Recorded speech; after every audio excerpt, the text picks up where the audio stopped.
So thank you for the introduction. My name is Eva. I've been working now for years at the office of the Chief Architect of Bratislava City, which is the capital city of Slovak Republic. And I've been responsible for implementation of international projects which are partly research oriented, so it's applied research.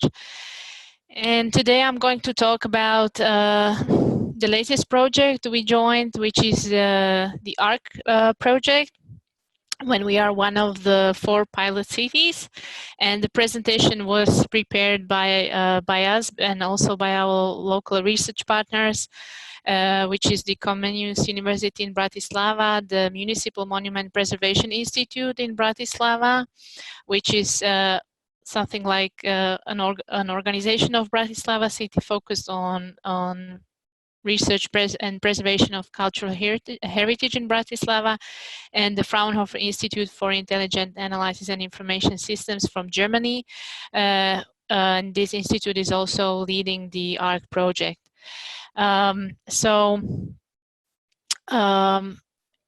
regards to the planning process that we have to undergo as a local authority, we recognize the need to also better preserve cultural heritage, as well as focus on other sectors in urban development under the changing climate in Bratislava, and so far there hasn't been enough attention paid to the protection and increasing the resilience of cultural heritage in regard to the expected climate change scenarios. And I think it's been already said many times throughout yesterday and the presentations that were yesterday and also today that climate change definitely is a challenge to us, and we need to find ways how to change the management measures and protection measures for our cultural heritage to withstand these dramatic changes. So we as a city, we also are missing a little bit having good legal tools to enforce adaptation measures. And this also is the situation at the regional scale, not just cities and local authorities.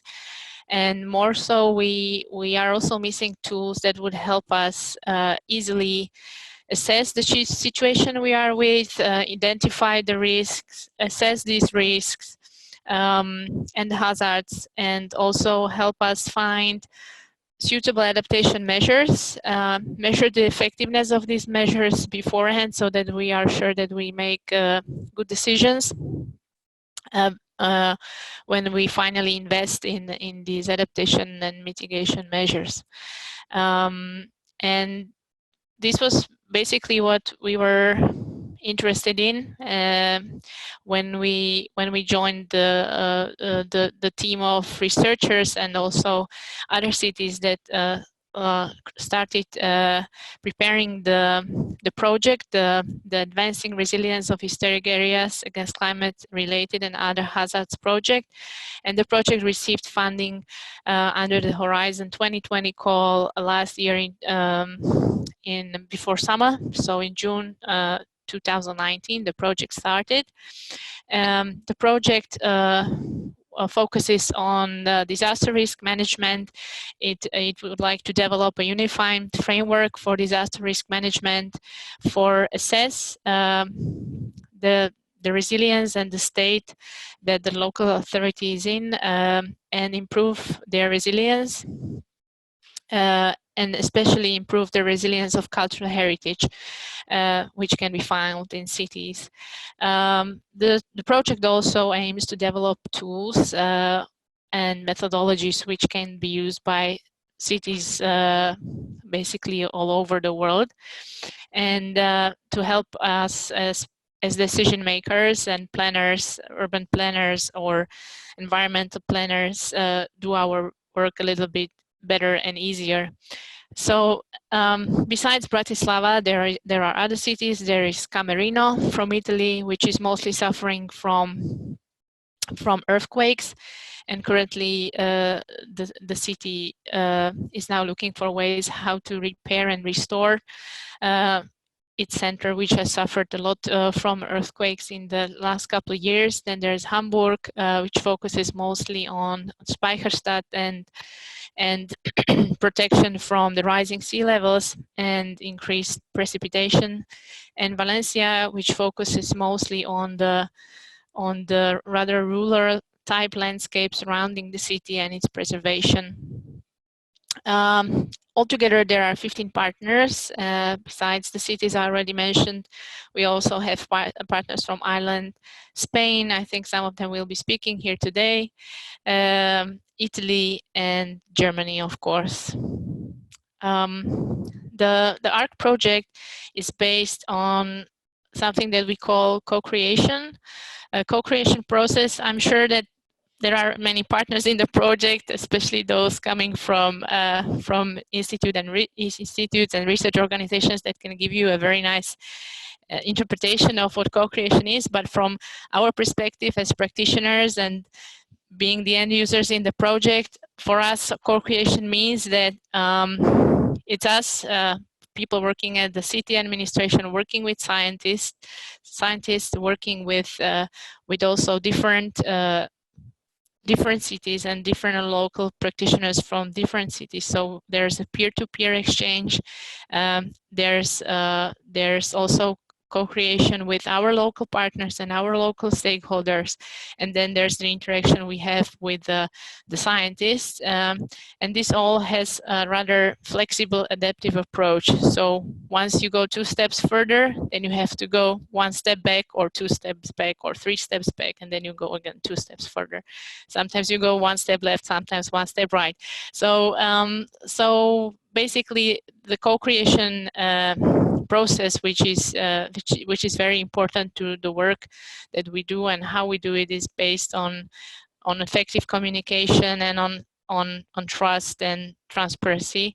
And well, it's basically a joint development of all the tools that we are doing together and testing them in practice as we are developing them. So so the project outcomes should be, first of all, it's several types of information systems and decision support tools, which will be all bundled in something that we call an ARC hub, which is a information and data platform that should be easily accessed by end users, so people from cities, people from other local authorities, environmental, heritage protection, etc. And there should be also tools that help you as a practitioner visualize, you can visualize already the preliminary outcomes or the final outcomes of your work and your assessment. So there should be also tools that show in a very understandable way, that can show in an understandable way your results. So I would move now a bit more into Bratislava and tell you about the city of Bratislava and what we are specifically looking at in regard to ARC project objectives. So in Bratislava, we have different types of cultural heritage. We have buildings and structures, cultural landscapes, and also objects that are preserved in situ, which are extremely vulnerable to climate change impacts. And I will talk later about it. The hazards that we are facing are extreme precipitation, which occurs mostly in the summer months. So we have very intensive rainfall and in the summer months, and throughout the year we are now starting to have periods of drought. And also in some areas of Bratislava there are landslides, and even some of our cultural heritage of national importance is threatened by rockfall. But besides the cultural heritage, also exposed are the visitors, the tourists, the residents of Bratislava city, the critical infrastructure, and the different economic sectors.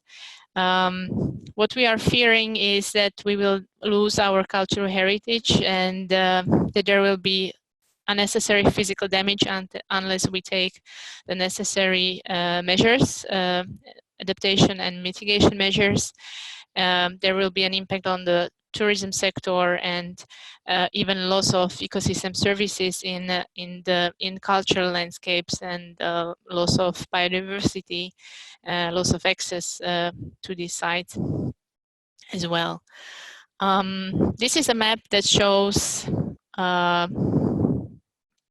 where our study areas are located in Bratislava.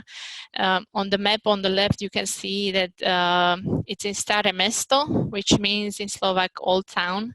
Old Town is one of the 17 city boroughs that Bratislava is divided with. Interestingly, each city borough has its own borough mayor, and Bratislava is then governed by a mayor standing over all of the 70s borough mayors. Next study site is in Devín, which is a rather rural character city borough, but has a great importance, and I will talk about it after a few slides.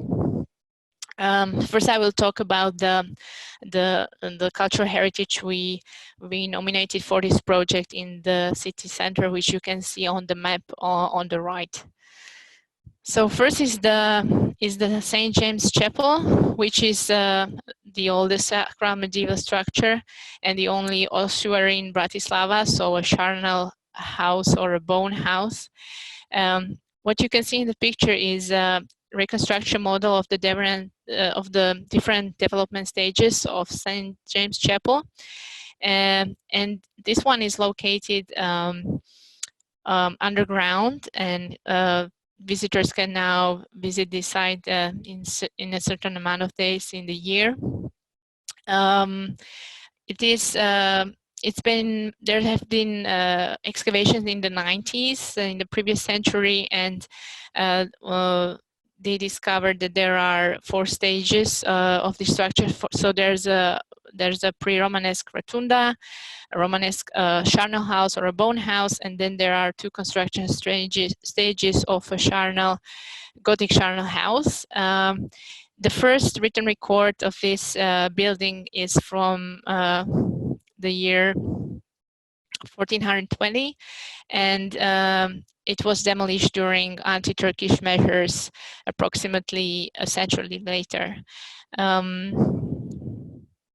Next is the Celtic pottery kiln and Celtic mint. So there are many Celtic specialized industry facilities scattered across the historical core of the city. They all date back to around the 1st century before Christ, and we can find many workshops, like, for example, ironwork workshop, pottery kilns, melting workshop, iron melting furnace, and also many objects and finds, treasures of coins, of silver coins, and so on. These are all preserved in situ, underground, in historical buildings, basically in their basements or in their courtyards. Visitors have access to these. However, they are threatened by moisture, fungus, bacteria, and this all increases when there is too much rain falling down. Next is another underground in situ preserved Celto-Roman, a set of Celto-Roman structures at the Bratislava Castle Hill. This one comes or has been discovered very recently in 2008, and the research was conducted by the Municipal Monument Preservation Institute of Bratislava, who is also partner in the ARC project. And they've been built by Romans for the Celtic elite that was that inhabited the Celtic oppidum, or the Celtic settlement in the 1st century before Christ. And what is interesting is that the floors with the flowers that you can see on the left, such floors have been found only in the Mediterranean area. So this is quite a rare find. Actually, this was found by accident on the Bratislava Castle Hill when there was some other construction work going on. The last of the sites that we proposed for this project is the foregate, or the remains of the foregate of the fisherman's gate, which was one of the 4 gates of the Gothic fortification architecture in Bratislava. And as you can see on the fresco painting, it was the gate was built in a 6-meter deep moat, and it had how you call this, a falling bridge, or well, basically a bridge, a wooden bridge that would go down over the moat, so that people could enter the city or leave the city. And the gate also had a very interesting history, because it was first the entrance was first filled in, or basically to avoid passage of foreign army during the Ottoman invasion. And then it was restored under the reign of Maria Theresa, the famous Habsburg monarch. And then she had it later demolished. And what remained is some of the foundations and remains of the turrets, which you can see on the right. Currently, it's on display, but visitors can only view it through a glass plate. As I said before, what we are battling with in Bratislava is especially heat waves during the summer, and what you can see on the right is an aerial picture of Bratislava city with the castle and with the medieval with what once was the medieval city center in the picture on the bottom, which is very dense. And this is also creating problems for visitors, because the inner city becomes rather not such a nice place to stay when there is so much heat in summer, which the map on the right is also showing. Also, as I said, we are experiencing very extreme rainfall in summer, and this is what is also shown on the map on the right, which shows the most impacted buildings when there is too much rain, because simply there is the type of there isn't a unified pavement type in the old city center, where sometimes there is an impermeable layer under the cobblestones, and sometimes it's permeable, which also makes it difficult to somehow protect the buildings and especially the objects that are preserved in situ. So this is something that we are very much looking forward in the project to help solve this problem. Next is the site of Devin Castle, which is a very important symbol for the Slovak nation. It stands above the confluence of the rivers Morava, which is a natural border between Slovakia and Czech Republic, and Danube, which is for us the natural border between Austria and Hungary. And it had a very strategic position, obviously, and it was settled very early. The first settlement was there probably around 7,000 years ago from now. And on Jemin Castle, we are having trouble with cracks in the masonry, and also with pluvial flooding, which damages the middle part of the castle, but also the upper part of the castle, and it threatens the expositions that are there with excess humidity. Also, we have problems there with rockfall, because the dolomite cliff on which it is standing has many cracks and fissures. It's a very old dolomite rock, and as you know, dolomite is can be how you call it, dissolved in water. So so therefore, one day there is the threat that we will lose the upper part of the castle due to erosion and rockfall. And this is also something we need to have more information on, and we are hoping that our project can help us be more knowledgeable about this problem and find the proper solutions. These are just some preliminary results that we got from the analysis of biological material from the underground in situ sites.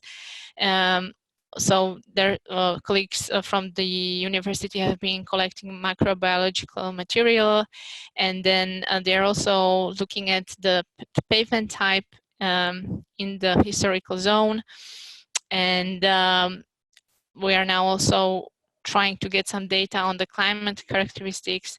And now we are in a phase where we are awaiting now a bigger meeting with the partners in the project to help us put all these puzzle pieces together and start working on the risk and impact assessment first, so that we can then move on to the pathway development. Also, we've been looking at our local partners, and we're trying to establish a local partnership plan with our partners because they are mostly responsible for management and maintenance of some types of cultural heritage. Luckily, they are organizations under the city, so there are our municipal organizations, or they are our city boroughs. But of course, we have partners that are not directly within our power, but they are very important. Excuse me, Eva, this is the session chair. You're running well over time, so I would kindly ask you to summarize your presentation. Thank you. Yeah, this is it. So thank you very much. Sorry for talking a bit too much, and I'm happy to answer any questions afterwards.